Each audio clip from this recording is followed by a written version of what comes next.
Hey, what's going on everyone? Today we're going to be going over what, in my opinion, are the top 5 most underrated characters in LEGO Legacy. Starting with number 5, Princess Storm. Now, she's here at number 5 because I don't think she's as underrated as the other 4 on this list, but I still sometimes see people underestimate her. She has really good synergies with Courage, and she's able to gain that really quickly because whenever she has Taunt and is attacked, she'll have a 65% chance to gain a stack of Courage. So she can Taunt right here for 2 turns, 3 turns if you upgrade it all the way to level 5. Personally, I think she's actually better if you keep her just a 2-turn Taunt, otherwise she dies a little bit too quickly. But even with that 2-turn Taunt, she'll get hit quite a few times and quickly get up to that 5 stacks of Courage, meaning that she can then use this AoE ability and do quite a bit of damage. This attack can, in the right circumstances, do upwards of 5,000 damage to all enemies, which is quite a substantial AoE attack, especially as a non-ultimate ability. Her basic attack is also pretty solid, not quite as good as her AoE, but this can also help her gain more Courage a little bit quicker. So yeah, like I said, she's not as underrated as the other characters on this list. A lot of people do know how good she is, but she's also a pretty easy farm available from the guild store. So as long as you're in a pretty good guild, you should be able to max her before too long, or at least get her to a usable level. Number 4 on this list is Chef, and this is a character that I personally underrated quite a bit until just recently. Even in my city video, I kind of said that he wasn't really a top 5 city unit, but honestly, after looking at his kit a little bit more closely, he might even be better than Officer Primo. So of course he has his heal, which is the main part of his kit, and this heal is actually a lot better than it initially looks. It's 25% heal of his max health, but it also gives a couple buffs, and with the Ice Glider set, that will lead to more healing, because whenever a city hero gains a buff, they will also recover 15% of their max health. So not only will this ability be a 25% heal of Chef's max health to city allies, but it will also give them an additional 30% heal, as well as of course these couple buffs right here, like heal over time and speed up 2. And speed up 2 is a great buff as well. And sticking with the speed theme, his basic attack will inflict speed down 2 on the enemy for 2 turns, which is again a very powerful debuff. Pep/turn meter manipulation is a very powerful mechanic, and even his third ability has some really nice pep manipulation, some of the best in the game actually. He'll deal 75% damage and then remove 75% of their pep, and then on top of that he'll inflict dizzy for 3 turns. And this is the ability right here that makes him very useful up against pirates, because you can use this against Redbeard and completely prevent his counterattacking, as well as remove 75% of his pep. So actually, if you're running a city team, using him instead of Primo to help control Redbeard and get a lot more healing could be very effective, and way more effective than what Officer Primo can actually do by himself. Alright, moving along, number 3 on the list is Fitness Instructor. She is also a healer, but she can also give some really nice attack boosts that most people don't really realize just how powerful they can be. Starting with her basic attack, it can give defense up to a random ally and do some damage. It's a pretty standard basic, nothing too special, but her first special ability is where it starts to get interesting. She'll grant each hero attack up 2 for 2 turns, and if a hero had 100% health, they will then gain critical chance up 2 for 3 turns. So these 2 buffs together are very useful for making any attacker do a lot more damage, because of course they'll be landing more crits and doing more damage with those critical hits.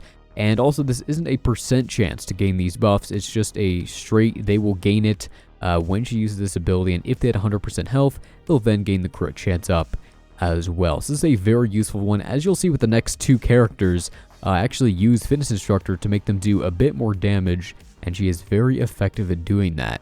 Also, using Fitness Instructor, I got a 22k hit with Kai. As far as I know, this is one of the highest hits ever recorded in LEGO Legacy. And of course, Fitness Instructor wasn't the exclusive reason that that hit was that large, but she definitely helped out with that attack up too. And then beyond that, she is also a healer, so she will grant max health up 1 to a target hero for 3 turns, and then she'll heal all heroes for 25% of Fitness Instructor's max health. So a pretty solid heal right there, and also an additional 15% heal to the target hero if she is run under the Ice Glider with city allies. And also, if she is with a city team with the Ice Glider, her first special ability right here will also be a 30% heal because she gives those 2 buffs right there. So she becomes a really, really great healer with 2 AoE heal abilities if she is run with the Ice Glider. And personally, I feel like she is generally pretty underrated, and mine is currently sitting at 6 stars. Hopefully I will get her to 7 stars before too long, because I have a feeling she will be useful in a variety of teams for raids. Number 2 on this list is actually Darwin. He is sometimes considered to be similar to LeQuay in the sense that he's just sort of like a throwaway pirate character that there are many better alternatives for. However, I actually find him to be a very useful unit and actually not that bad in battle. I mean, take a look at this clip right here. That's a 6k hit from Darwin. That's pretty solid. His special is not too bad, and his basic is pretty good as well. He also gains a lot of dodge with his passive, so he will dodge a lot of attacks. There was one battle where I think he dodged like 5 hits in a row from me, and he also gains a lot of attack whenever he attacks enemies with debuffs. So he's not that bad of a unit, and also he's very accessible. He has 2 12 energy hard nodes, and early on I still think he's the best unit to farm if you're trying to get 5 pirate units to 6 stars for that gold event, even with Scarlet and Hank being added to farmable locations. Because Scarlet is going to get added to the Arena store, and Hank will be added to the Brick store. So that means that most likely Scarlet and Valiant will both be in the Arena store, and 2 Arena farms are very, very slow. So ideally you're going to want to focus exclusively on Scarlet till you get her to 6 or even 7, and then go after Valiant. And Brickspedition farms are notoriously slow because you don't get very much of that currency every single day, and that's assuming that you actually play Brickspedition. So the 5 pirate units you should go for early on, in my opinion, is still Redbeard, Bart, Argenta, Darwin, and now Scarlet.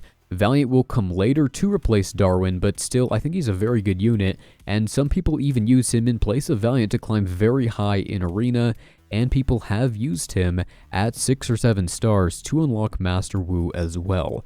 Also, he is a Buccaneer, so he will gain some synergies with those other units, like for example, Redbeard will have that chance to counterattack when he is damaged. So definitely don't sleep on this character, and if you're a new player, I think you should definitely be farming him at least to 6 stars. And then number 1 on this list is a character that probably not too many people expected. It is Yeti. He is a very interesting unit. You really have to put him in the right team, but if he is in the right team, specifically a team with debuffs and Dizzy, he can really do quite a bit of damage and be a very powerful unit. His second special ability can deal up to 300% damage to an enemy if they had Dizzy because of both his passive and the extra damage because of the debuff with that ability. I mean, just take a look at this hit right here. Look at that, almost 14,000 damage from Yeti on a single ability because the enemy had Dizzy, and Dizzy is a debuff, so this attack does 300% damage. That is a huge hit and enough to take out most units in just that one hit if they've already taken some damage. So if you put him with a unit like maybe Chef or Zane or Commander Cold, who all have Dizzy, Yeti can really do quite a bit of damage. He also has a really nice basic attack that can do upwards of 5,000 per hit. Sometimes he will double hit, and 10,000 damage on a basic attack is insane. His AoE is also pretty decent because he will taunt with this ability for 2 turns. Now, typically he will die if he does use this ability to taunt, since he doesn't have the greatest survivability, but if you pair him with Aurora, he can just be revived and be brought right back to life. And also, when he uses this ability, chill heroes will have a chance to gain attack up 2, and if this ability critically hits, Yeti will gain payback for 2 turns, meaning he'll use his basic attack to counterattack, which can do quite a bit of damage as we just mentioned. And then yeah, with his passive ability, he will deal 100% bonus damage to foes inflicted with Dizzy, and whenever a chill hero attacks a foe with Dizzy, that hero will get a 10% pep increase. That'll just help them take a few more turns. And then of course his ultimate is fantastic as well. He will stun enemies with Dizzy and also inflict debilitate, which is a very powerful debuff to help reduce pep as well. and this ultimate can do quite a bit of damage too. So overall, he is just a really fantastic unit if you put him with the right characters. So I would definitely recommend trying to get as many tiles of him as possible when his event next comes around. So there you go, that's about it for this video. I just kind of wanted to go over these characters. Of course, not everyone underestimates the same characters, but I think in general, this is a pretty solid top 5 for characters that generally don't get enough appreciation. But alright, that's going to be it for this one. Thanks for watching, and I'll see you in the next one.